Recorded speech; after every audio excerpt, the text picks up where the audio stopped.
PPP ने red line cross की है, मीन टारगेटिंग मरियम नवाज, तो उसके बाद से ये लड़ाई यहाँ तक पहुँच गई, तो ये आउट ऑफ प्लेस नहीं होगा। आपको पंजाब की गवर्नमेंट गिफ्ट की गई है और गिफ्ट जिन्होंने की है आपको पता है, सबको पता है, पूरी दुनिया को पता है। पीपल्स पार्टी और नून लीग एक दूसरे के सामने है। अब तीसरी फोर्स पीटीआई बज़ाहिर तो उसकी पॉपुलैरिटी ज़्यादा है, जो सर्वेज हैं या बाकी अदरवाइज 24 का इलेक्शन है उसके बाद से मामला। इवन पीपल्स पार्टी अभी ये चीज़ कह रही है कि फॉर्म 47 की गवर्नमेंट है। अस्सलाम वालेकुम, मैं जुल्करनैन ताहिर।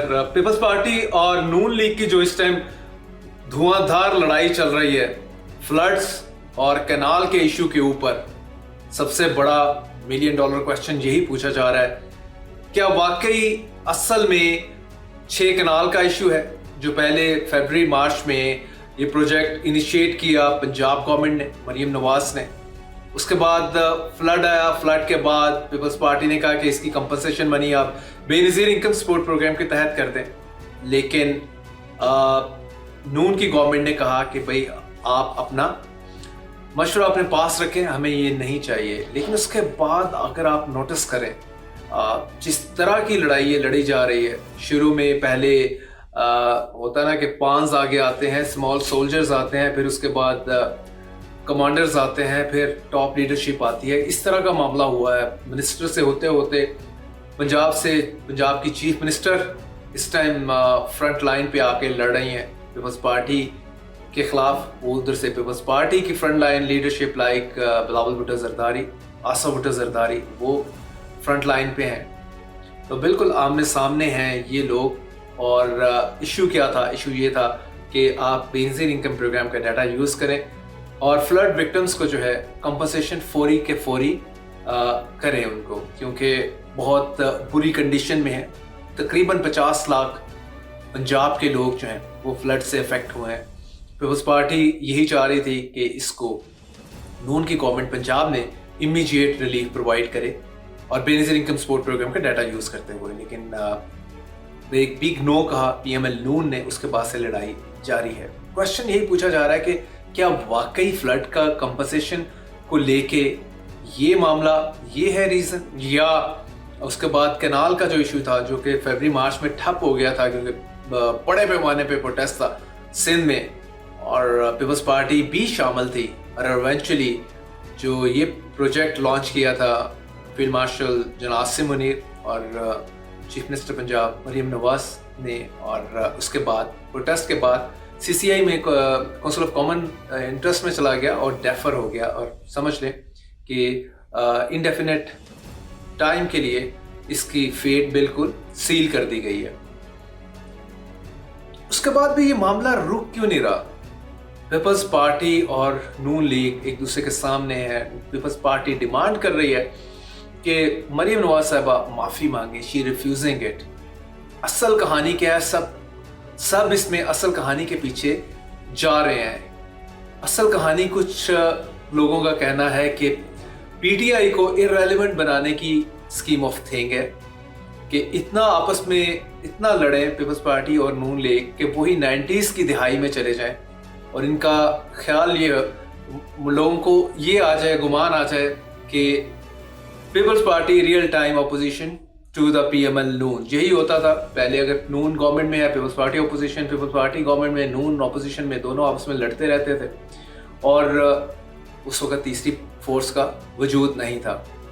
अब तीसरी फोर्स पीटीआई बज़ाहिर तो उसकी पॉपुलैरिटी ज़्यादा है, जो सर्वेज हैं या बाकी अदरवाइज 24 का इलेक्शन है उसके बाद से मामला। इवन पीपल्स पार्टी अभी ये चीज़ कह रही है कि फॉर्म 47 की गवर्नमेंट है पीएमएल नून की पंजाब में भी और सेंटर में भी। पहले ये सारा नैरेटिव कह लें या ये सारा एलिगेशन पीटीआई की तरफ से था। पीपीपी इसको थोड़ा थोड़ा दबे लफ्ज़ों में बात करती थी, लेकिन ओपन खुल के नहीं बात करती थी। और मरियम नवाज को भी उन्होंने कई मरतबा टॉन्ट किया है कि भाई आपके पास तो मैंडेट है नहीं, तो आप कैसी बात करते हैं कि मेरा पानी मेरी मर्जी, मेरे पंजाब का पैसा मेरा पैसा। तो उनके ये बातें छोड़ दें। आप पंजाब के लोगों ने आपको इलेक्ट नहीं किया, आपको पंजाब की गवर्नमेंट गिफ्ट की गई है और गिफ्ट जिन्होंने की है आपको पता है, सबको पता है, पूरी दुनिया को पता है। तो इसलिए आप बड़ी बड़ी बढ़ के मत मारें। ये पीपल्स पार्टी अब कई लीडर्स मरियम नवाज को ये बात कह चुके हैं।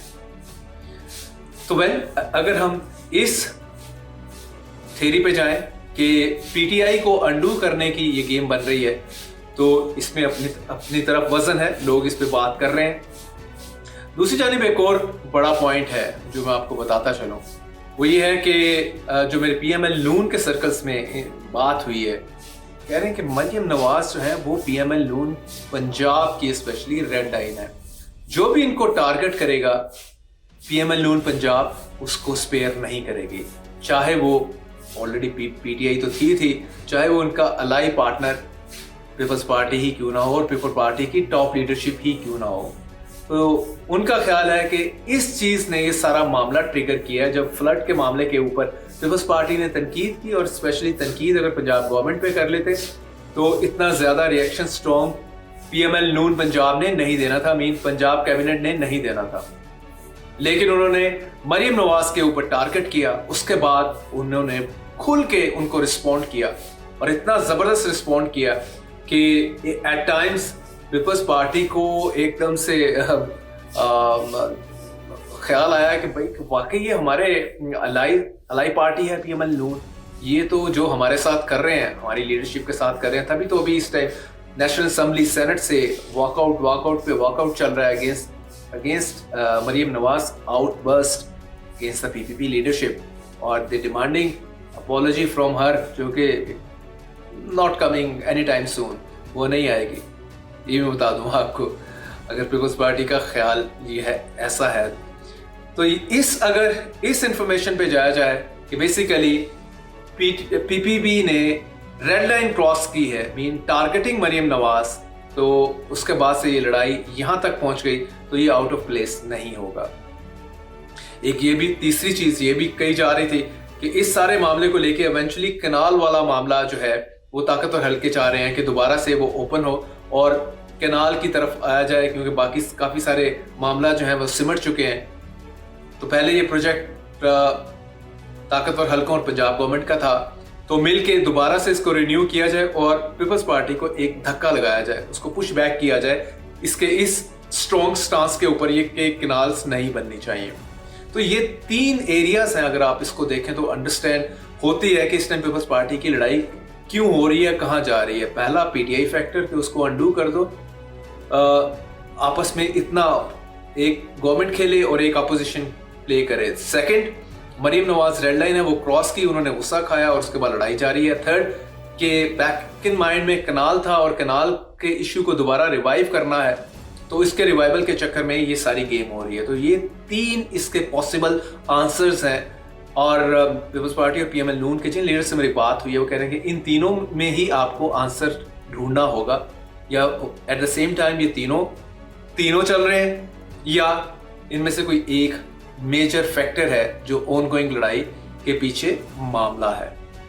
तो बिल्कुल आउट ऑफ प्लेस नहीं है, ये तीनों चीजें बड़ा इसके हवाले से स्ट्रॉन्ग है। और इवन एक नई चीज मैं आपको बताता चलूं कि पीपल्स पार्टी पंजाब में आल्दो कि उनकी ओवर 12 सीट्स हैं पंजाब असेंबली में, लेकिन they thinking of playing opposition role, opposition benches पे बैठना चाह रहे हैं। वो कहते हैं कि this is the right time, अगर हम पंजाब में ऑपोजिशन स्टार्ट कर दें तो शायद हम दोबारा अपनी कोई लॉस्ट स्पेस जो है पंजाब में सिंस डेकेड से, तो वो रीगेन करें।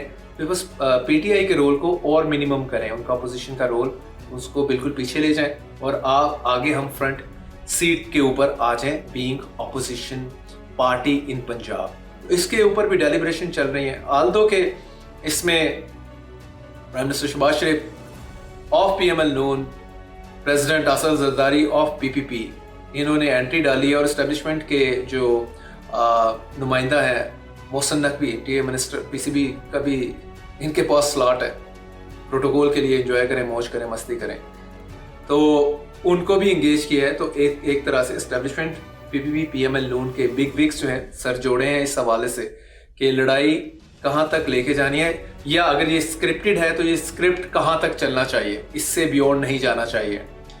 तो पहली सूरत में तो स्क्रिप्टेड ही लग रहा है, अगर नहीं है तो पीपल्स पार्टी फिर इवेंचुअली, क्योंकि कनाल का मसला है उसको बिल्कुल वो नहीं छोड़ना चाह रही, मतलब उसमें किसी किस्म की स्पेस नहीं देना चाह रही। दूसरी जानिब अगर वो मरियम नवाज के साथ उनका पंगा है तो ये पंगा फिर जारी रहेगा अगर ये स्क्रिप्टेड चीजें नहीं है। Very interesting things unfolding in coming days. तो देखिएगा। और इस सारे में पीटीआई कहाँ खड़ी है, पीटीआई कैसी सियासत करती है। अभी तो पीटीआई ने ऑफर किया है पीपीपी को कि आप नो कॉन्फिडेंस मोशन ले। हम कैसे बच्चों वाली बातें पीटीआई भी करती है टाइम। पीपल्स पार्टी को जिसने पीएमएल नून के साथ बैठाया, मुमकिन है कि वो छोड़ सके उसको। पीटीआई आई डोंट नो कि ये वो लोग प्रपोजल शायद दे रहे हैं जो कि ऑलरेडी ताकतवर हलकों के साथ या उनकी लाइन लेके चल रहे होते हैं। अदरवाइज तो पीपल्स पार्टी के साथ तो डे वन से पीटीआई के जो सुप्रीम लीडर हैं इमरान खान, उनका मैंने तो शेक हैंड करना नहीं। अदरवाइज तो शुरू में ऑप्शन भी थी पीपल्स पार्टी बिलावल भुट्टो जरदारी की तरफ से ऑफर थी कि इमरान खान अगर if you want to shake hand with us और गवर्नमेंट फॉर्म करनी है फरवरी 24 के इलेक्शन के बाद, तो ये चीज़ हो सकती थी। इमरान खान ने दोनों पार्टी से रिफ्यूज़ किया हुआ। वो कहता है शरीफ सिंह जरदारी, वो तो चोर डाकू का नारा लगा के इमरान खान बिल्कुल साइड पे है, वो साहब नहीं आते इस चक्कर में। तो आल्दो के ये नैरेटिव भी जो है इसके ऊपर भी काफ़ी बात हो चुकी है। लेकिन पीटीआई को क्या सियासत करनी है, अगर ये स्क्रिप्ट के तहत खेलने हैं पीएमएल नून पीपीपी, पीटीआई इसको कैसे समझ सकती है, कैसे डिकोड कर सकती है। पीटीआई लगता नहीं है, क्योंकि माजी की इसकी पॉलिटिक्स जो है वो एजुटेशन में they are good at it, सड़कों में निकलने के लिए राजी हैं। लेकिन जहाँ पे स्मार्ट पॉलिटिक्स करनी होती है, दिमाग का इस्तेमाल है, चीज़ों को मनूवर करना है, मैनिपुलेट करना है, उसमें पीटीआई बिल्कुल हमेशा से ही एक ऐसी पार्टी नज़र आई है जो इन चीज़ों में कभी भी स्मार्ट नहीं है। So let's see. वैसे तो ख्याल यही है कि ये मामला अभी थोड़ा सा लिंगर ऑन करेगा आगे, और पीपीपी इसमें अपना ज़्यादा स्पेस, पॉलिटिकल स्पेस गेन करने की कोशिश करेगी।